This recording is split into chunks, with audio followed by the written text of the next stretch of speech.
yang saya nggak tahu salah saya ini apa gitu guys. Nah, saya nggak mau berhenti dikarenakan ya saya cuman buka jendela, saya bilang, kenapa Pak berhentiin saya? Kenapa Bapak berhentiin saya? Atas dasar apa Bapak berhentiin saya? Saya salah apa? Bapak berhentiin saya gitu. Kenapa? Saya tuh kenapa Pak? Gitu, ini mobil saya.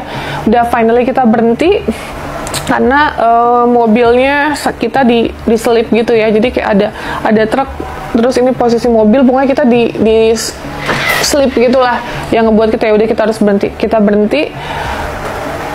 Setelah itu sempat ada omongan sampai pihak kepolisian, Bapak ini mobil saya tunjukin dari handphone, ini STNK atas nama saya, ini KTP saya, ini SIM saya, ini semua atas nama saya, dan ini mobil saya bisa pertanggungjawabkan semua. Bahkan di video YouTube, mobil ini kan sering masuk ke YouTube, saya tunjukin videonya. Terus dia bilang bahwa dia hanya menjalankan perintah untuk memberhentikan mobil saya. Ditanya atasannya siapa yang suruh berhentiin, dia jawab nggak tahu. Assalamualaikum warahmatullahi wabarakatuh. Salam Om Swastiastu, Namo Buddhaya, salam kebajikan dan salam sejahtera untuk kita semua. Saudaraku sebangsa dan setanah air, kebetulan ada banyak komentar yang menanyakan tentang video klarifikasi dari Pratiwi Novianti alias Teh Novi mengenai tuduhan mobil Alphard atau kendaraan roda 4 dari RD Low beberapa waktu yang lalu. Dan ini dianggap sebagai tuduhan serius ya kepada Pratiwi Novianti. Katanya Pratiwi Novianti sudah kena SP3 dan lain sebagainya.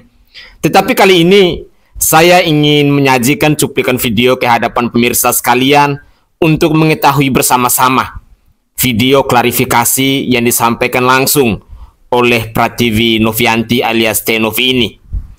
Terus terang, ketika kita mengikuti perkembangan kasus dari Pratiwi Novianti alias Teh Novi dan Agus Salim ini, dengan persoalan pokoknya adalah uang donasi, tetapi semakin kesini karena kita mengetahui persoalan ini sudah melebar kemana-mana, ada tuduhan bahwa Pratiwi Novianti adalah pengguna narkoboi, dan itu pun sudah kita update bersama-sama. Dan kali ini saya ingin mengupdate untuk tuduhan terkait dengan mobil Alphard. Dan dengan demikian, saya ingin mengajak pemirsa sekalian, mari kita bersama-sama menyimak penjelasan dari Pratiwi Novianti tentang cerita kepemilikan dari mobil Alphard ini. Inilah cuplikan video selengkapnya.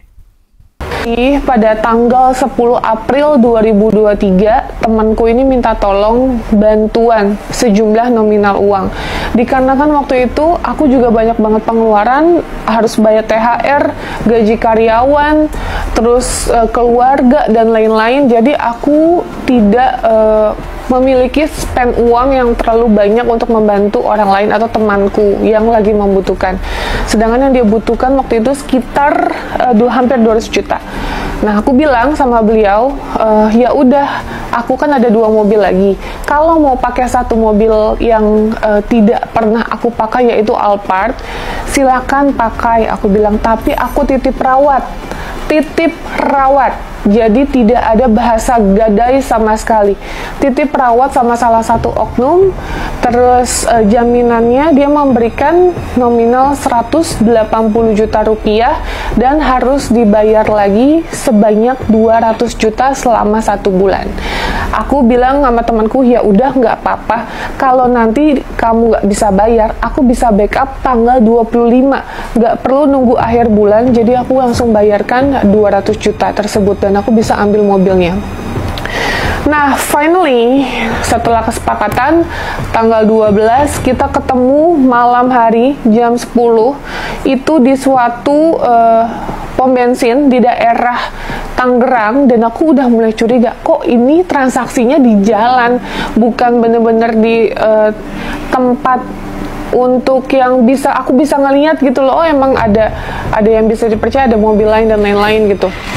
Terus akhirnya aku dibawa ke tempat sepi gitu, dan akhirnya ketemu sama orang yang katanya ingin membantu temanku itu untuk titip rawat ya, karena kita ada bukti udah selesai tanda tangan.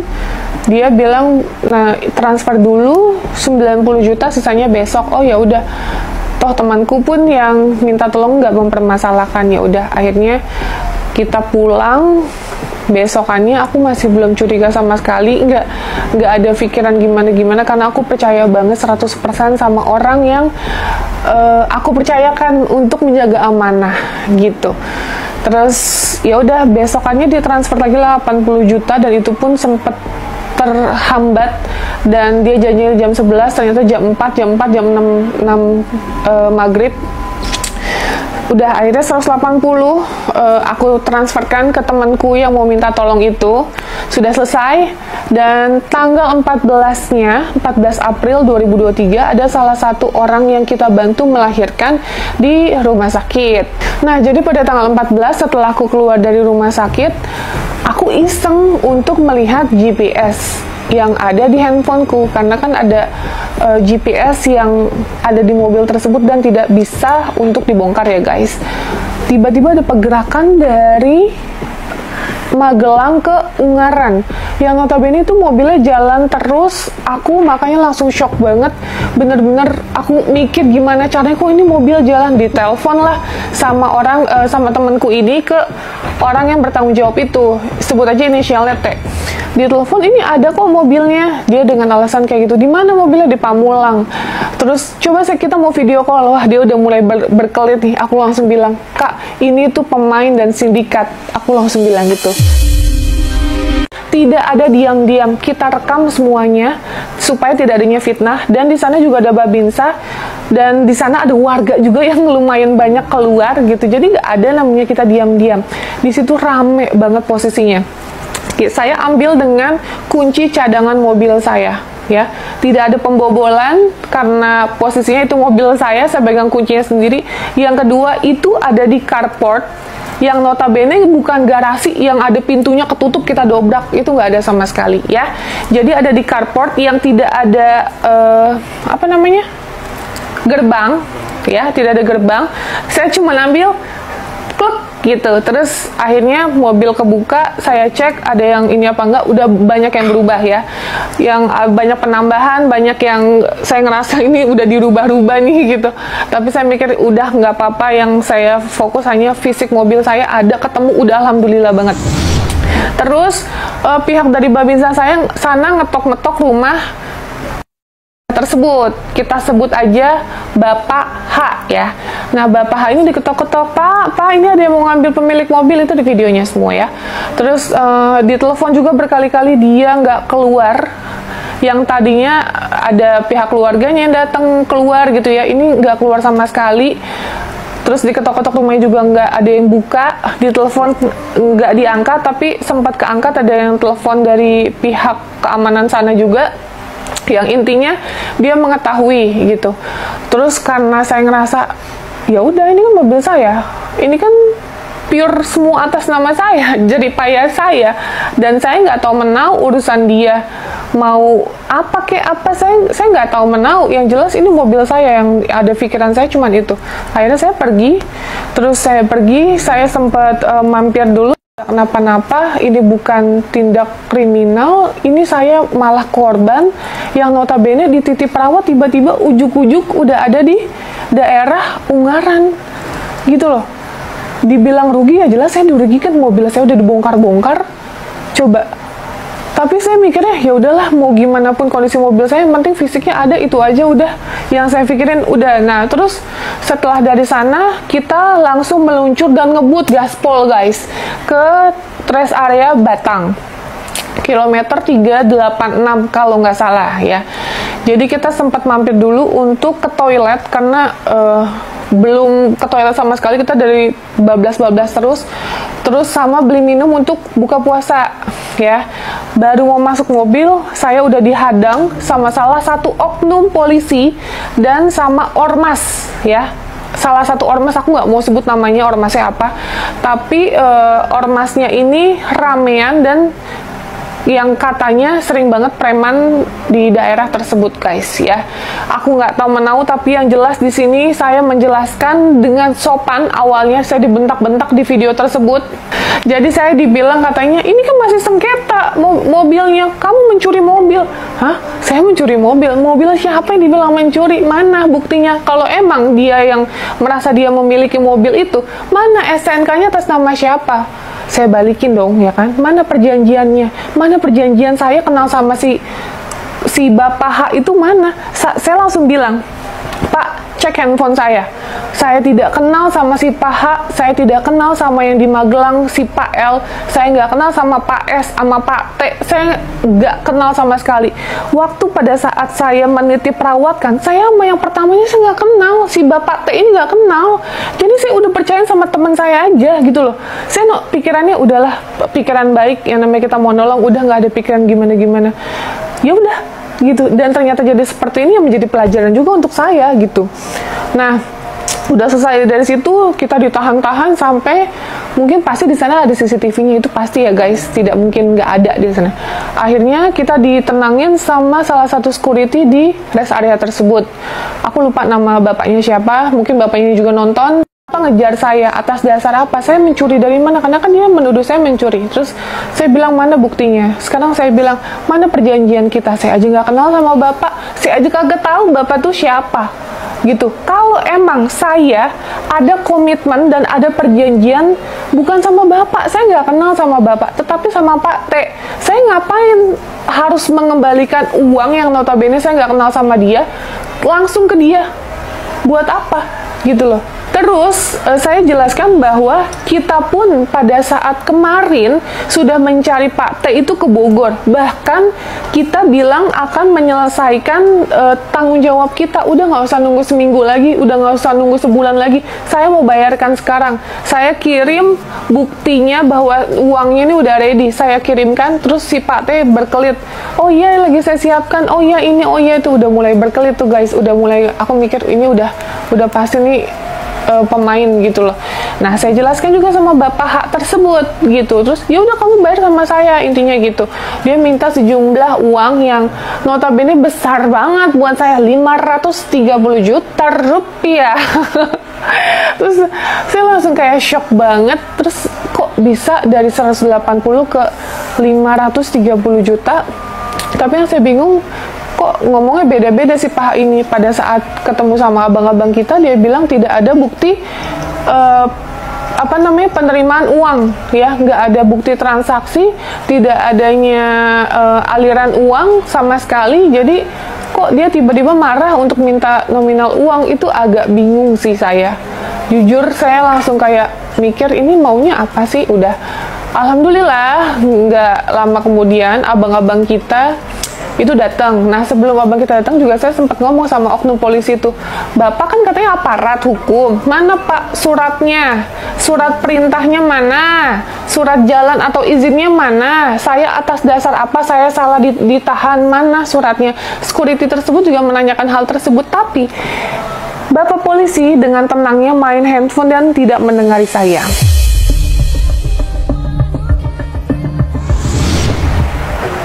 Dia pura-pura nggak dengar, saya dicuekin, saya teriak-teriak, saya bilang mana surat perintahnya, sama sekali nggak digubris.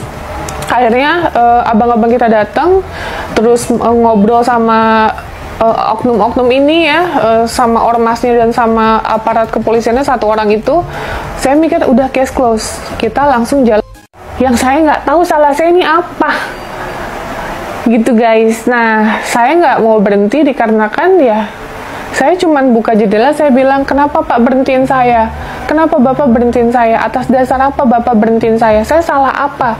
Bapak berhentiin saya gitu. Kenapa? Saya tuh kenapa Pak? Gitu, ini mobil saya.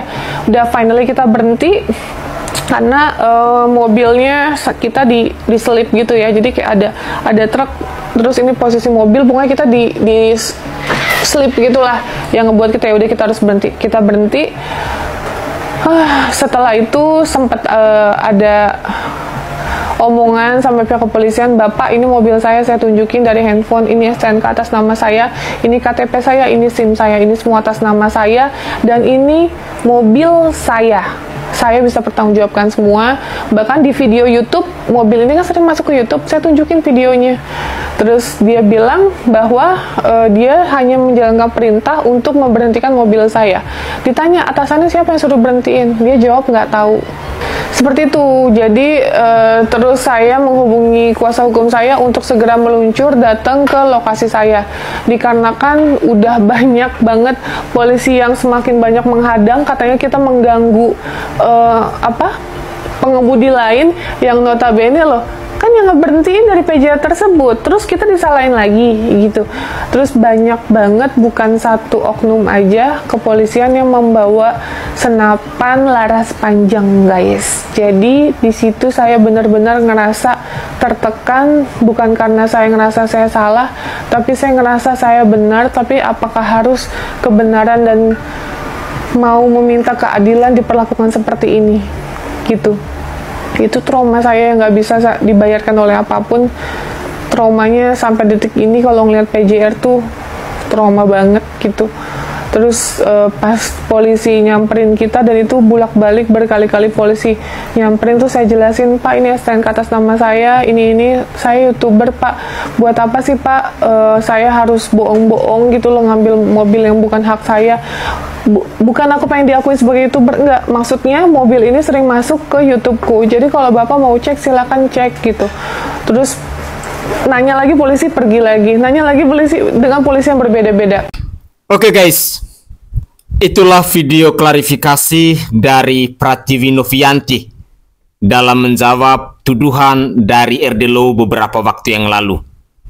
Jadi saya berharap bahwa apa yang disampaikan oleh Tenovi ini bisa meyakinkan kita tentang kegelisahan kita. Bahkan ada beberapa komentar di channel YouTube saya yang menanyakan tentang video klarifikasi dari Pratiwi Novianti ini terkait dengan dugaan penyelundupan mobil Alphard ini.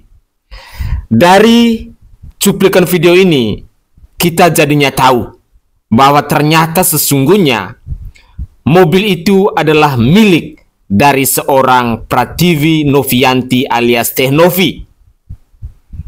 Tetapi ada beberapa oknum kepolisian yang melakukan hal-hal yang tidak terpuji menurut saya, dan itu sebenarnya sangat tidak pantas ya, ketika ada anggota-anggota yang terlibat dalam sindikat bisnis mobil yang tidak benar seperti ini. Sewa menyewa, tetapi ujung-ujungnya barang orang punya sudah jauh dari apa yang diharapkan. Jadi puji Tuhan, kali ini kita diberi sebuah pemahaman, kita diberi sebuah jawaban bahwa sesungguhnya tuduhan dari RD Law itu adalah tuduhan yang tidak beralasan. Tuduhan yang asal bunyi. Tetapi puji Tuhan, pada hari ini RD Law juga sudah keluar. Tidak lagi membela Agus Salim atau tidak lagi menjadi kuasa hukum dari Agus Salim dan keluarga.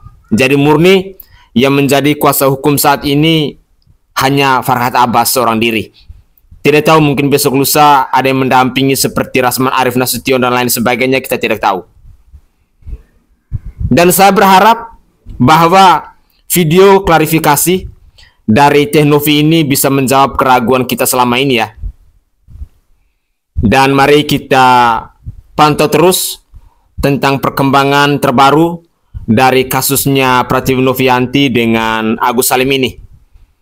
Karena kabar terbaru, Bu Wawa akan melaporkan Teh Novi dengan dugaan pencemaran nama baik. Lalu yang kedua, Agus sudah diperiksa sebagai saksi pada hari kemarin, tanggal 1 November 2024. Dan sekarang tinggal kita menunggu proses selanjutnya seperti apa. Semoga saja informasi-informasi ini bisa berguna bagi pemirsa sekalian dan bagi pemirsa yang menanyakan tentang video klarifikasi dari Teknovi mengenai keabsahan kepemilikan dari mobil Alphard itu semoga bisa terwujud dan bisa terjawab. Begitulah kira-kira.